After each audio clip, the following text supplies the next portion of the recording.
Olá, bom dia. No mês passado, nós falamos sobre a campanha do Outubro Rosa, que aborda a prevenção do câncer de mama. Agora, neste mês de novembro, é a vez dos homens. A campanha Novembro Azul surgiu para alertá-los sobre o câncer de próstata, que em 2010 matou mais de 12 mil homens, de acordo com o INCA, Instituto Nacional do Câncer. O Diálogo Plural de hoje convidou o médico urologista do Hospital Universitário Onofre Lopes, Dr. Paulo José de Medeiros, e o dirigente do Sinteste RN, Francisco Araújo. Bom dia, doutor Paulo. Bom dia, Francisco. Bom dia. Bom dia. Doutor Paulo, digamos que o Novembro Azul veio de arreboque do Outubro Rosa?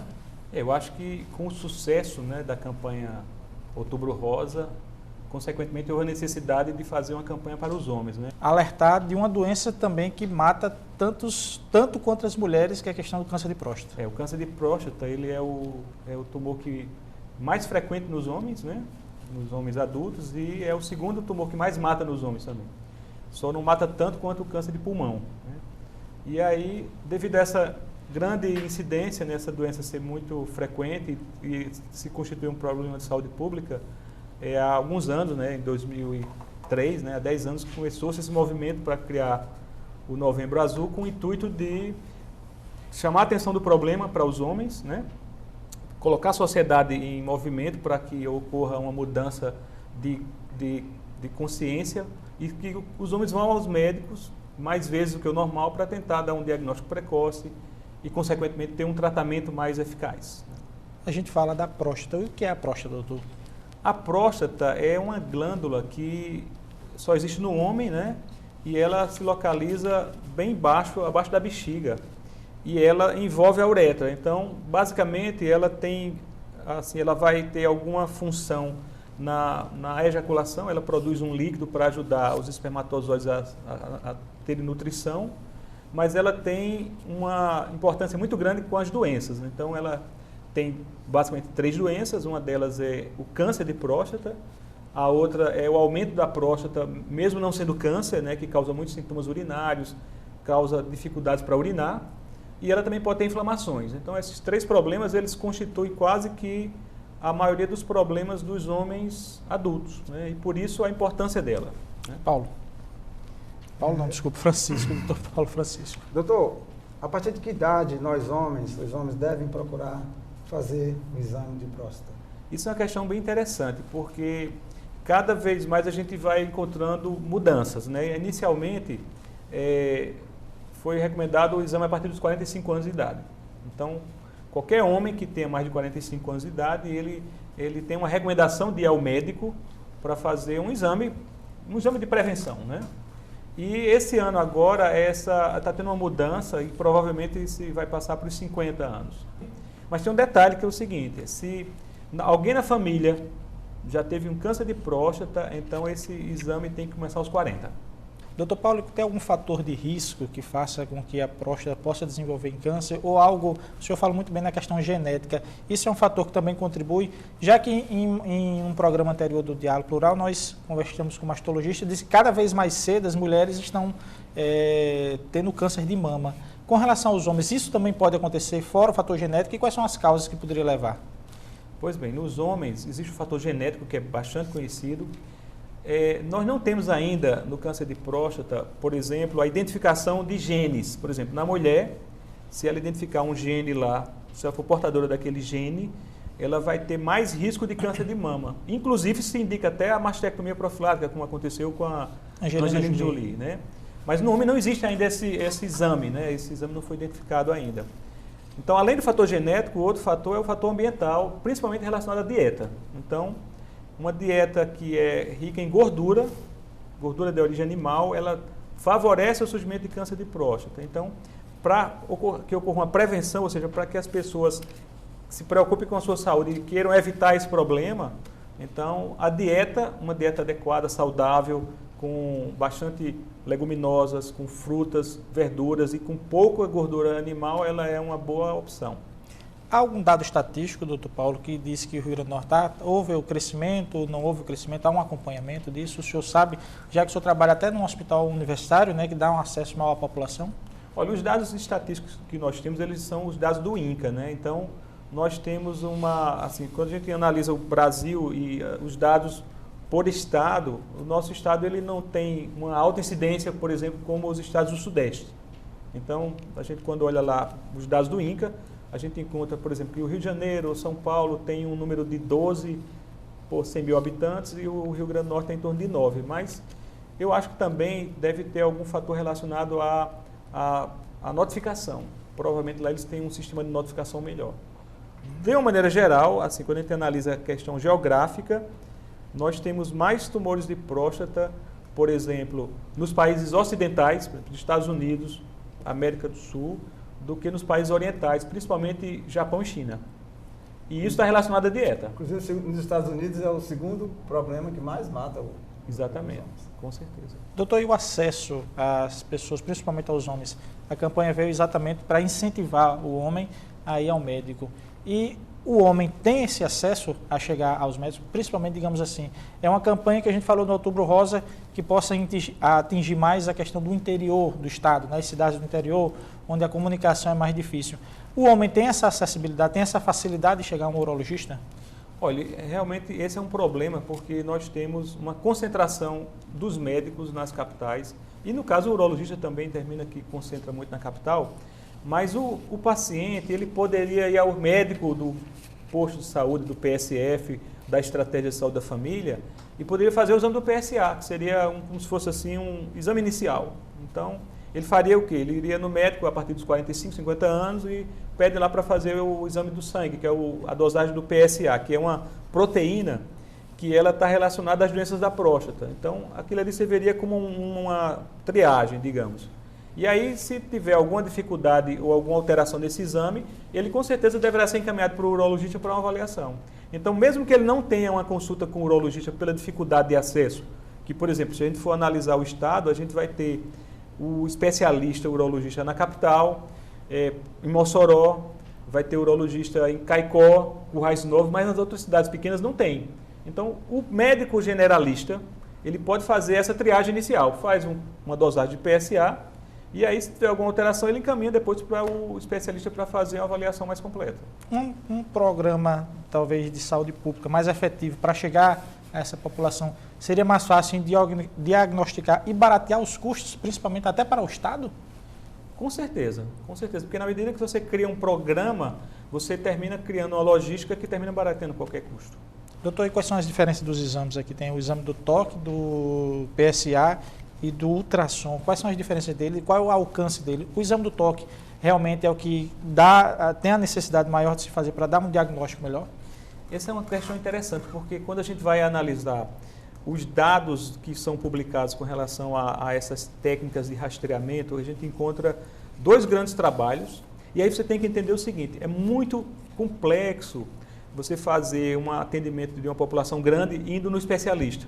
Então não dá para você, por exemplo, fazer um programa para 100 mil, 200 mil pessoas, para todos eles fazerem uma consulta com um especialista que é um número reduzido, que termina a estar muito envolvido com alguns procedimentos cirúrgicos, né? Então, os dois grandes programas de rastreamento que foram publicados recentemente, eles usaram como método inicial o PSA.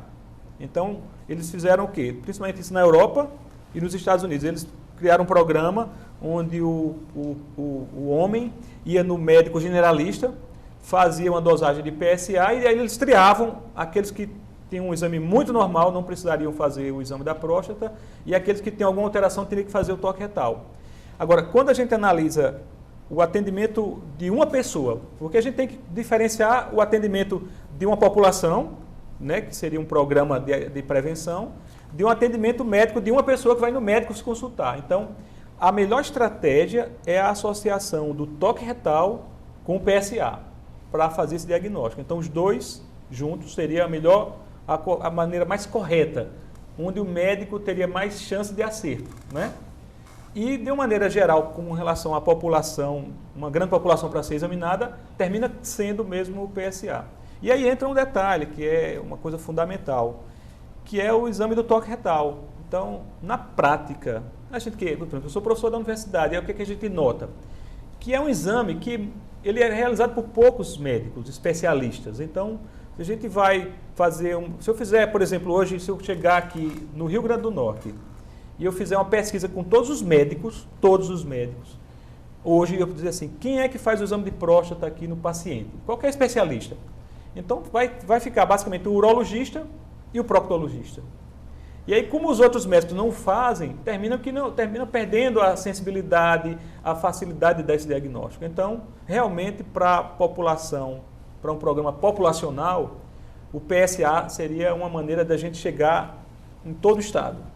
E para uma consulta, onde a pessoa quer saber, assim, não, eu queria ter mais certeza, aí ele precisaria fazer o toque retal e o PSA. A ultrassonografia é se algum desses exames se encontra alterado, não é um exame inicial, certo? O Diálogo Plural vai para o seu primeiro intervalo e eu deixo uma pergunta para o Dr. Paulo responder na próxima. Quais são os sintomas que teria a pessoa, que o homem teria, para que pudesse procurar o urologista? Nós voltamos em 30 segundos, não sai daí.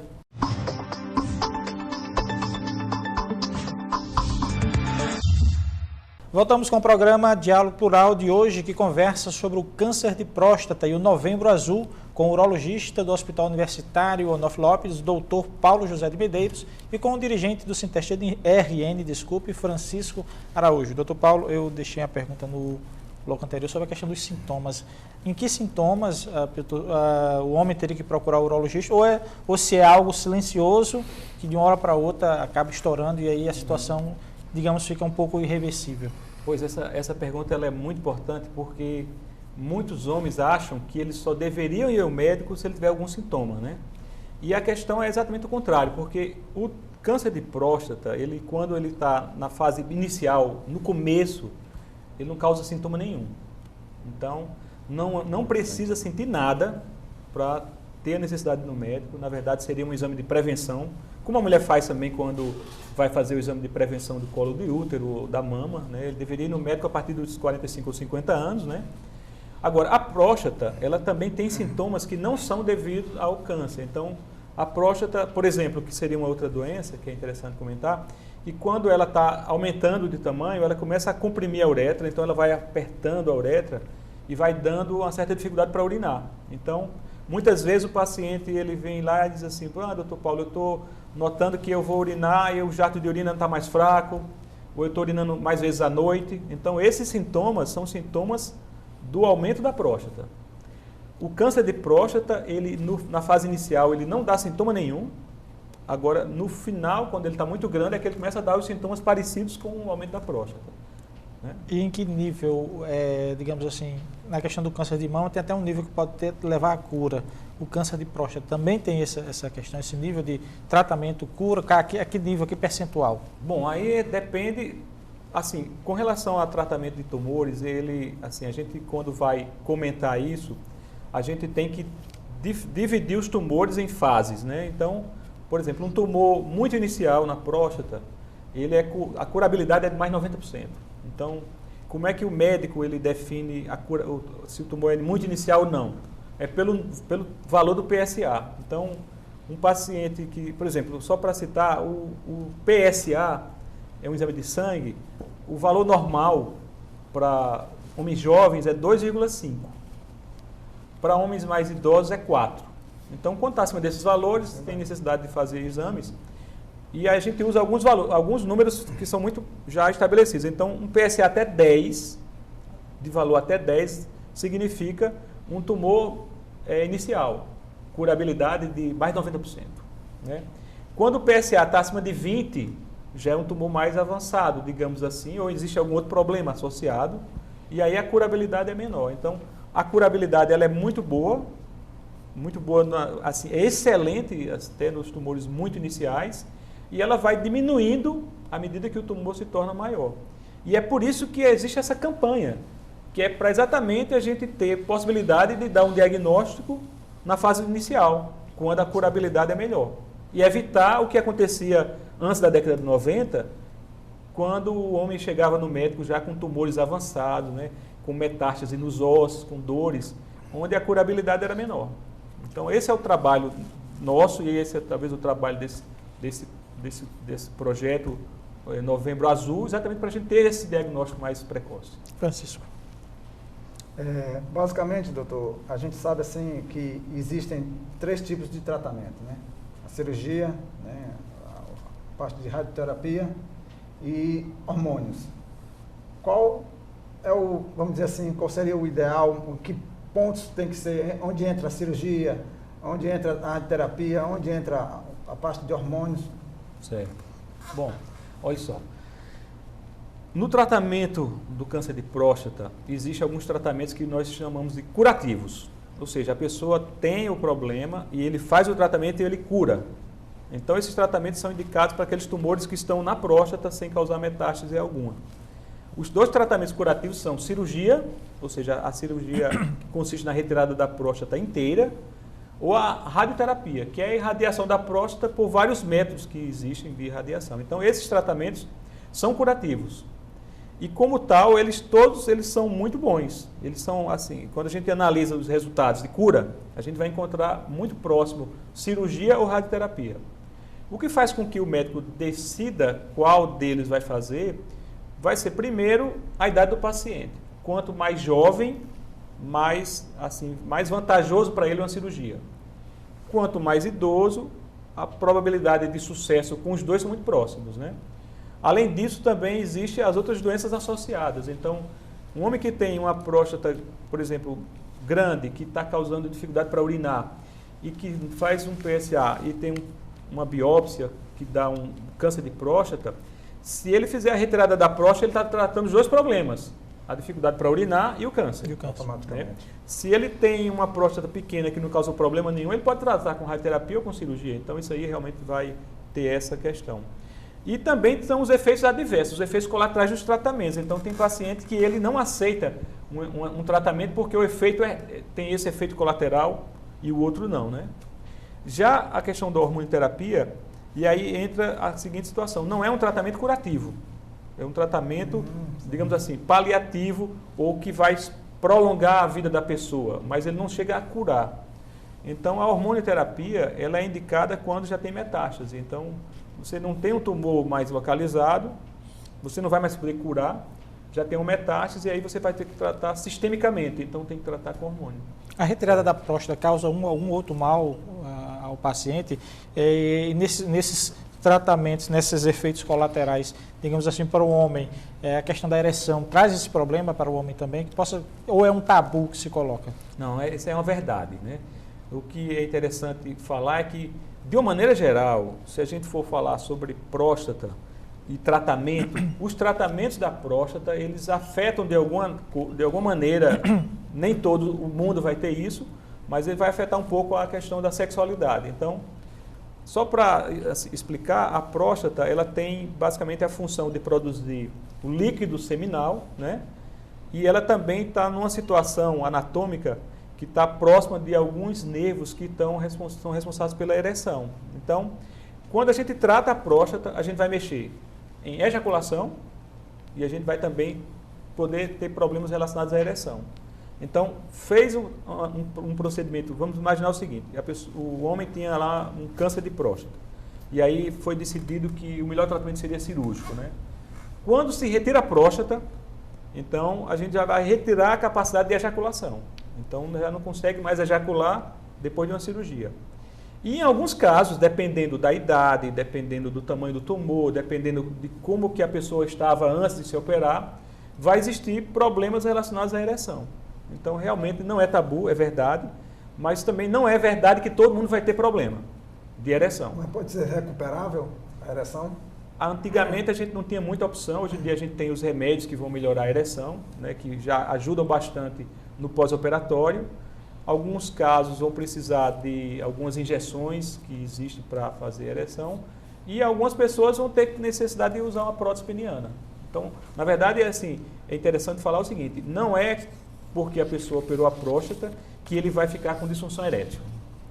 E nem todo mundo que fica com disfunção erétil não vai ter tratamento. Então, tem pessoas que se operam e têm uma função sexual normal, e tem pessoas que têm algum problema que podem ser tratadas. Então, essa questão ela tem que ser muito bem esclarecida, porque, inclusive, é um dos fatores que faz com que o homem não vá no médico. Ele diz assim, eu não vou no médico porque se eu descobrir alguma coisa, eu vou tratar e vou ter problemas na ereção. Mas a questão é que se ele não tratar naquela hora, quando ele for tratar depois, aí já não vai ter opção de um tratamento curativo. Aí não vai ter problema de ereção, não vai ter problema de nada. Acaba falecendo, né? Acaba Exatamente. morrendo, que seria Pior. o pior diagnóstico Com certeza. para o paciente.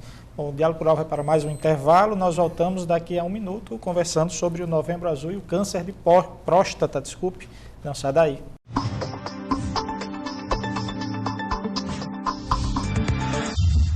Estamos de volta com o Diálogo Plural de hoje, que conversa sobre o câncer de próstata com o Dr. Paulo José de Medeiros, que é urologista do Hospital Universitário Onofre Lopes, e o Francisco Araújo, que é coordenador de comunicação do Sinteste RN.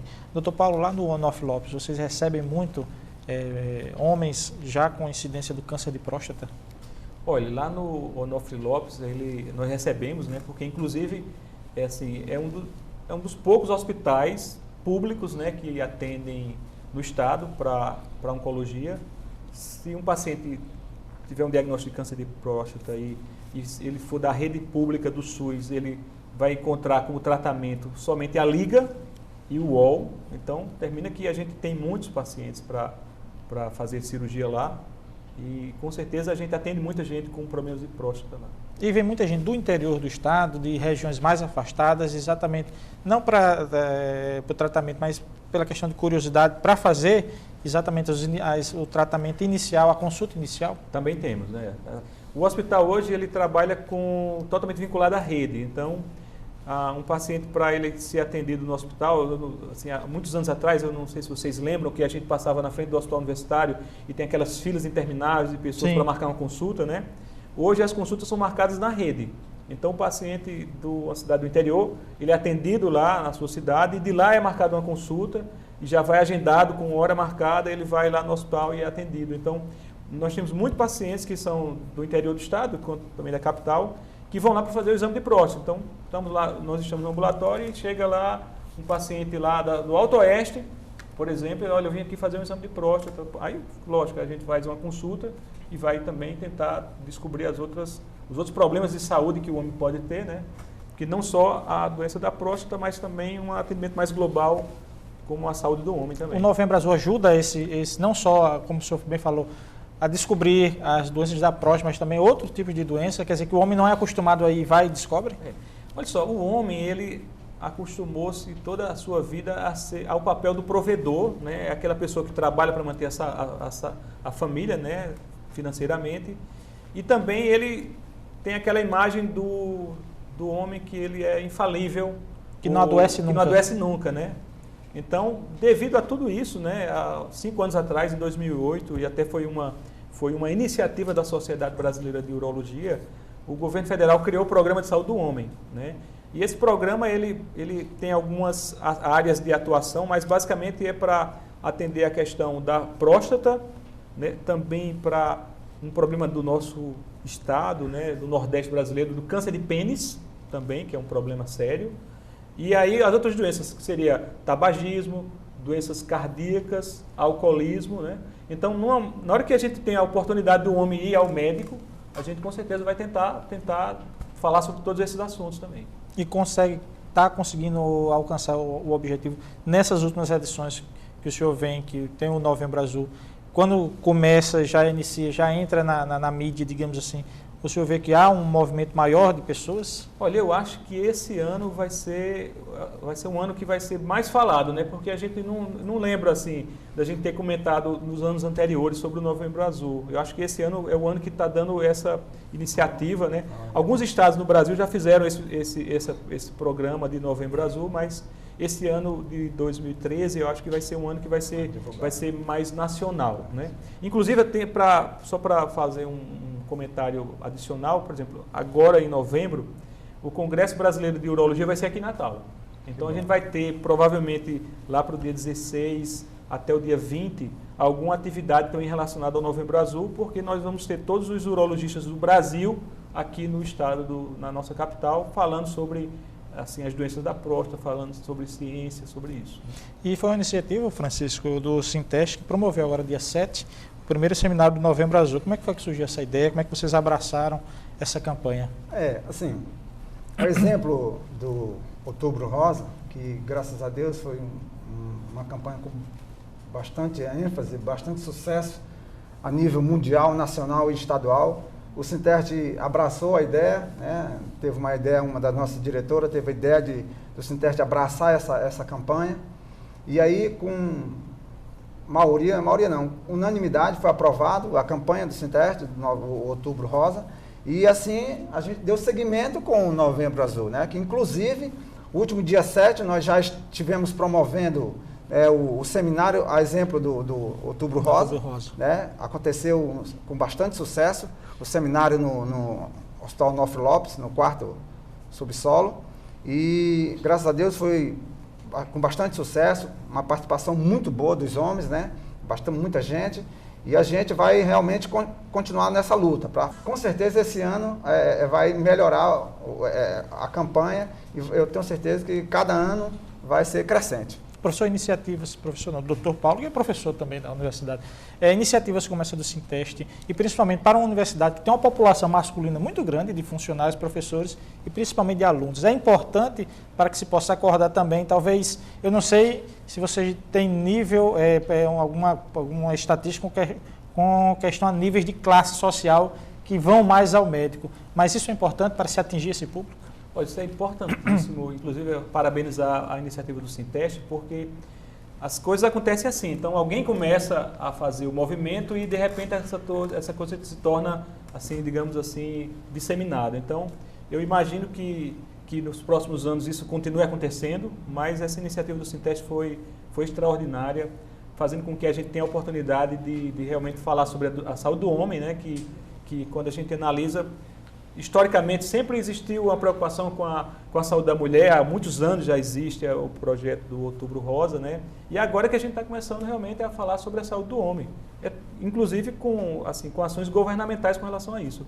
Eu imagino e espero que esse movimento continue todos os anos e cada vez mais a gente tenha maior participação da sociedade. Francisco, tem alguma camisa, algum material para entregar aqui? Nós aproveitamos o momento para a gente estar entregando, né? Vocês estão vendo, estou aqui vestindo já a camisa da campanha. Trouxemos aqui para a gente fazer a entrega para o Dr. Paulo. Obrigado. Campanha, Novembro Azul. Alexandre, por favor. Obrigado também. E também tem a questão do Natal, que o Sinteste vai estar realizando. Aproveitando, né? Estamos assim em clima de, vamos dizer, é sério a campanha, mas estamos em clima de festa. Nós estaremos no dia 14 de dezembro, estaremos realizando nossa festa natalina. Estamos convidando todos os servidores sindicalizados para estar participando, tem uma premiação muito grande e todos participem dessa festa, dia 14 no SESC Senatos. Dr. Paulo José de Medeiros, obrigado pela sua presença aqui no programa Diálogo Plural e tomara que esse nosso bate-papo possa alertar algum dos servidores ou a população em geral, procurar mais, principalmente os homens, o médico, para se descobrir não só o câncer de próstata, mas também todas as outras, digamos, mazelas que o homem tem. Eu agradeço a oportunidade de estar presente. Francisco, obrigado também pela sua presença aqui no programa Diálogo Plural. Muito obrigado, estou muito feliz com essa campanha maravilhosa e se Deus quiser vai dar tudo certo.